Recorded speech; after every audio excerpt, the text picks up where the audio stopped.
Hi there, I'm Kathleen Jasper, and today I'm talking about the new Praxis 5007, specifically the reading and language arts portion of the exam, but this video will help you with any elementary education, language arts and reading portion of any exam and your teaching reading exams. So the tips and tricks I'm going to show you today are universal. Let's get started.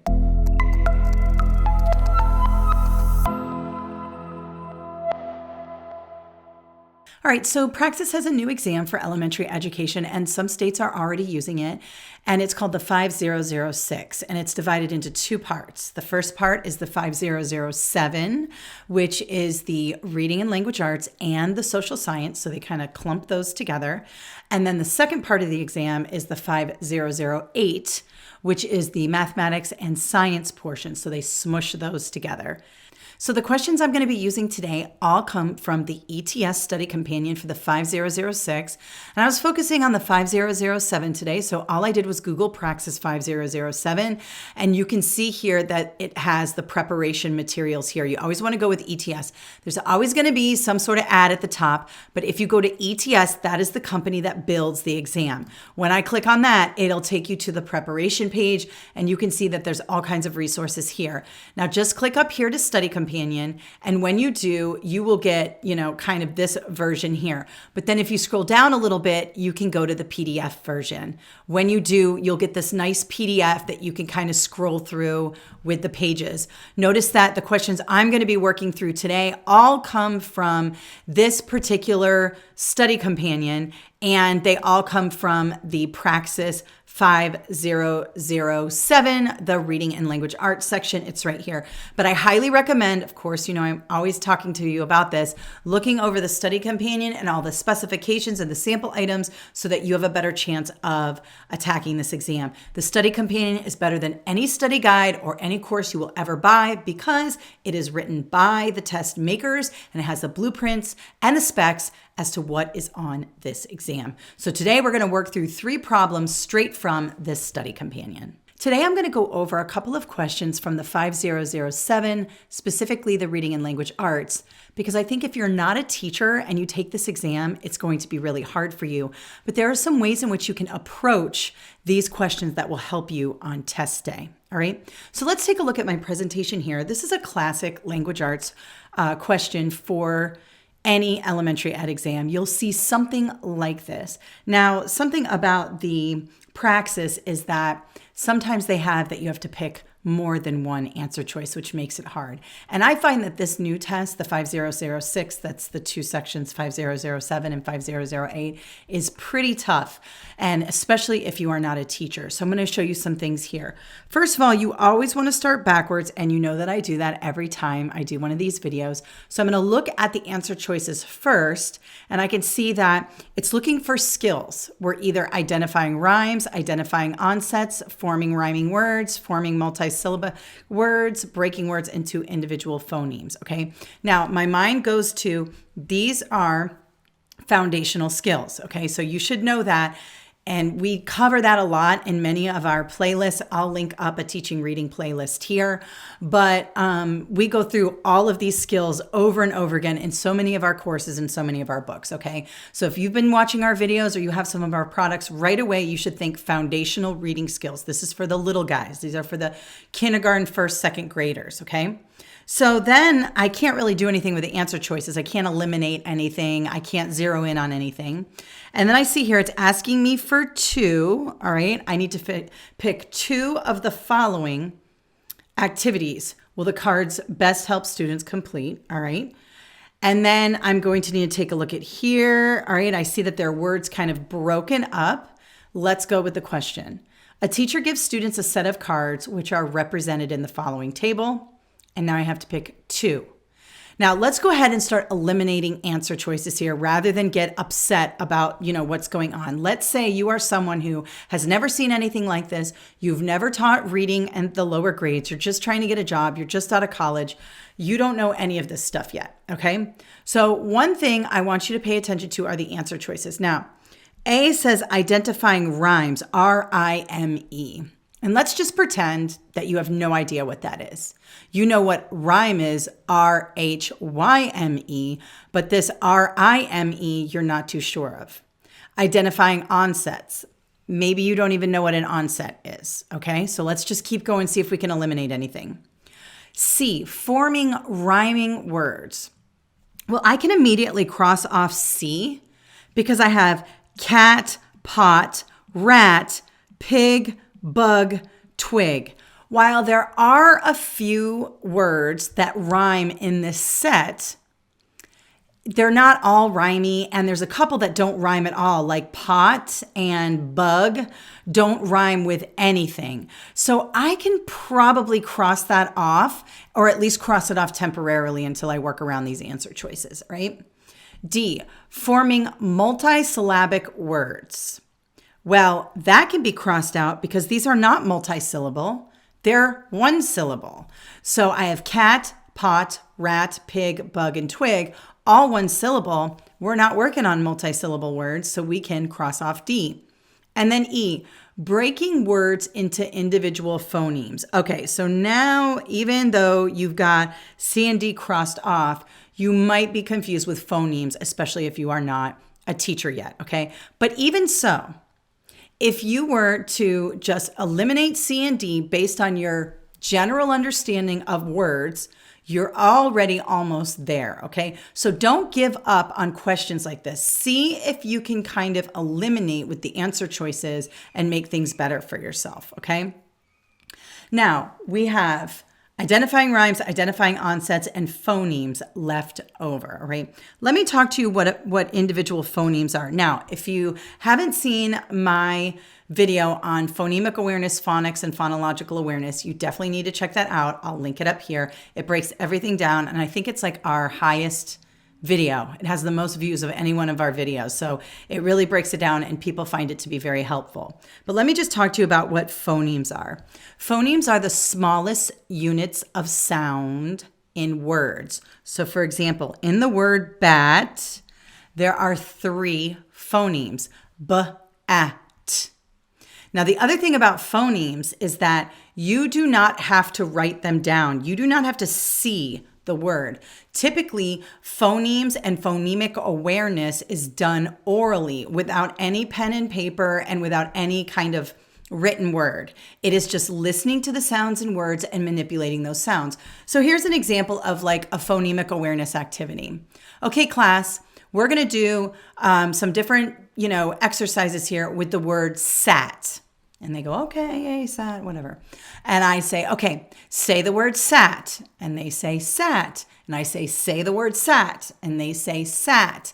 And then I say the word sat without the s sound in the beginning. And the kids go, at. That's a deletion activity. Okay, we're manipulating the word and we're taking away a sound. Now, I didn't say take the S off the word. I said take the S sound off the word. Notice that you don't even have to know what an S is to play this game. And phonemic awareness and understanding phonemes is like one of the basic skills of word recognition. So in this case, just the fact that there are words on the cards or letters on the cards, I can probably cross those off, okay?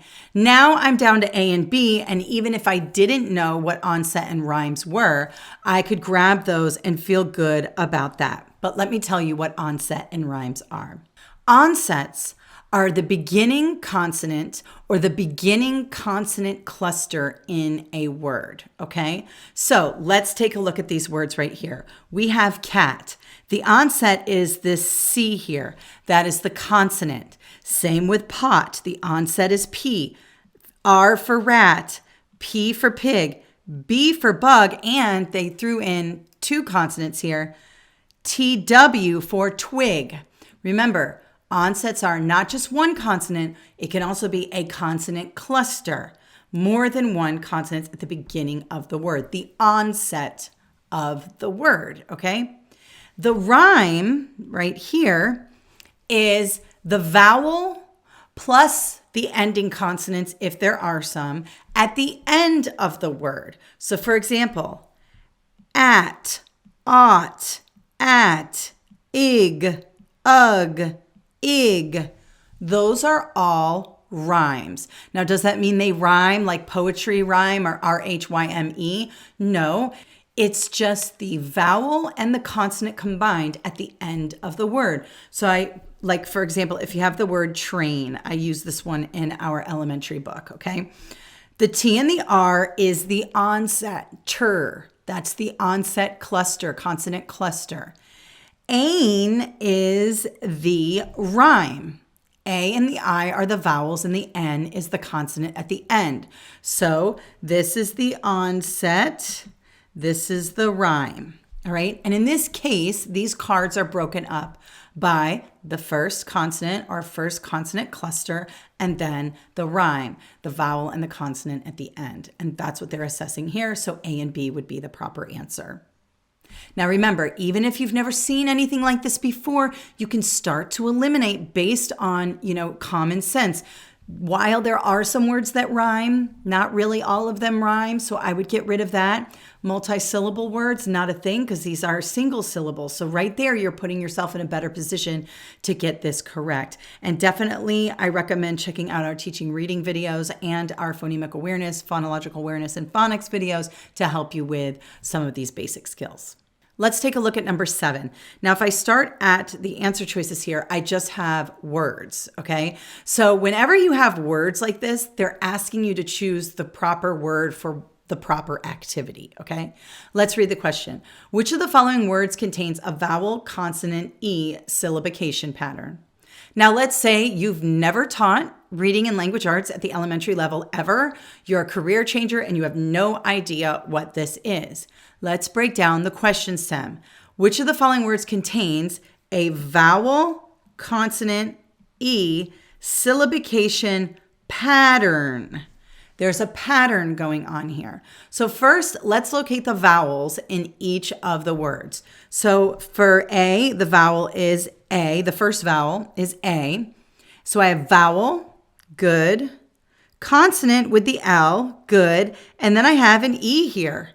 Whale looks like it's my answer. Let's discredit B, C, and D. Pumpkin. Let's take a look at the first vowel. I have a vowel, but then I have a consonant, consonant, consonant, and then another vowel. That is not what they're asking here. They're asking for vowel, consonant, E, a very simple pattern here. So B is out. Let's look at title. I have a vowel with I, and then I have consonant, consonant, vowel. No, that's not correct. And then D, I have a vowel, and then I have consonant, consonant, consonant, E. That's not correct either. So the proper pattern is A. So again, I encourage you to slow down. Even when you see something that's like, I don't know this, you may be able to eliminate answer choices and really zero in on that question by just using your common sense here. So the key word here is pattern. You've got to find the pattern in the word that matches vowel, consonant, silent E. All right, and number 9. Let's start with the answer choices first quickly just to get an idea. A, to alter the tense of a verb. B, to give the verb an opposite meaning. So we have tense, meaning. C, to change the verb to a different part of speech. Okay. D, to change the emphasis of the verb's pronunciation. And E, to describe the verb's relationship with other words in the sentence. Okay. So I'm trying to figure out what we're doing with these verbs. Let's take a look at the question. Which two, okay, I got to choose 2, of the following functions are functions of a suffix when it is added to a verb? Okay. Which of the following are functions of a suffix? Now, what is a suffix? A suffix comes at the end of the word. So something like stopped, this is the suffix. Something like walking, this is the suffix. Something like relation, T-I-O-N, is the suffix. Something like, let's see here, accountability. Ility is the suffix there. Okay, so all of these different things do something. All right. So let's take a look at what happens when we add the suffix. To alter the tense of the verb, Well, does that happen when we add a suffix? It sure does. In the word stop, that is present tense. And if I say she stops at the stop sign, or she needs to stop at the stop sign, all right? That would be present tense, right?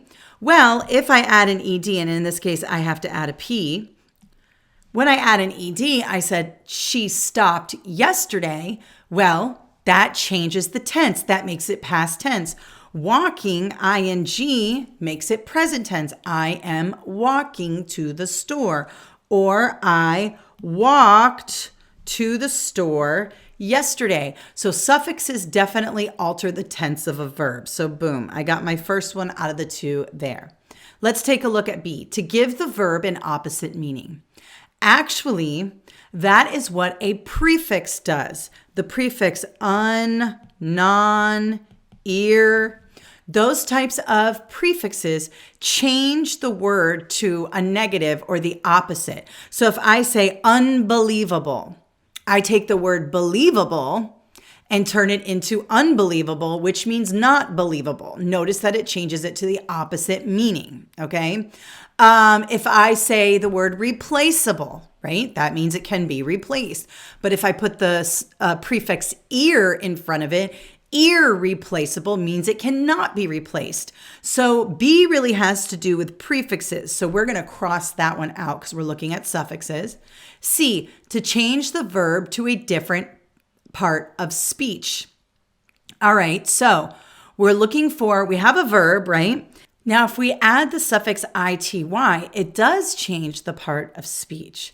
Let me give you an example. So in the term responsible, she is responsible for all of the students in her classroom, okay? Responsible is a verb, right? She is responsible. Is the helping verb, but responsible is the verb. Now, if I turn that responsible into responsibility, ity, so instead responsibility, apologize for my handwriting there, now it becomes a noun. It is your responsibility, right? It has now become a thing. So it went from being a verb to a noun. And in this case, ity does that, okay? tion also does that. For example, to affect somebody, right? So for example, affect, the A makes it a verb. Remember, I have another video about affect versus effect. I'll link that up here. But affect with the A is a verb, right? Your feelings really affected me. Or when you say that, it affects me. It does something to me, right? But if I add a tion or just the ion at the end, now it becomes a noun.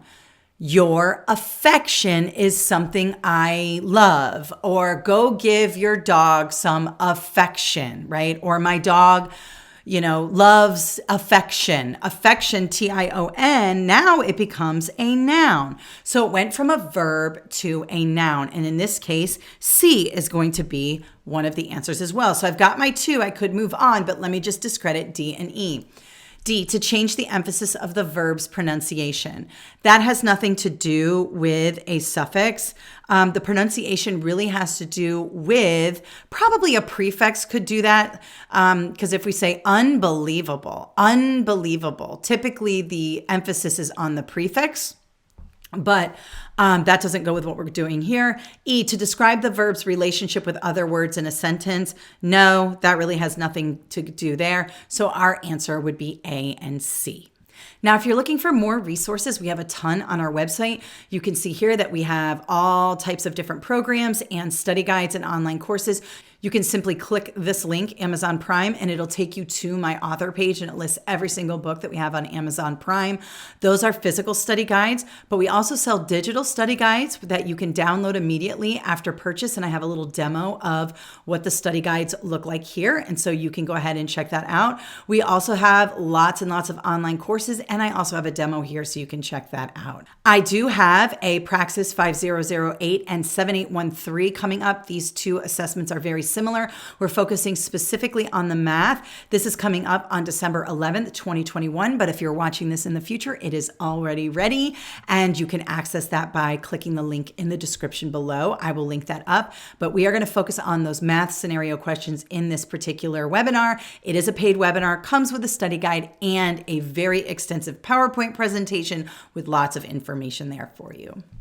Thank you so much for watching today. Please consider subscribing to our YouTube channel and letting your colleagues know we are here. We make videos every week to help you through your teacher certification exams, so we're trying to help as many teachers as possible.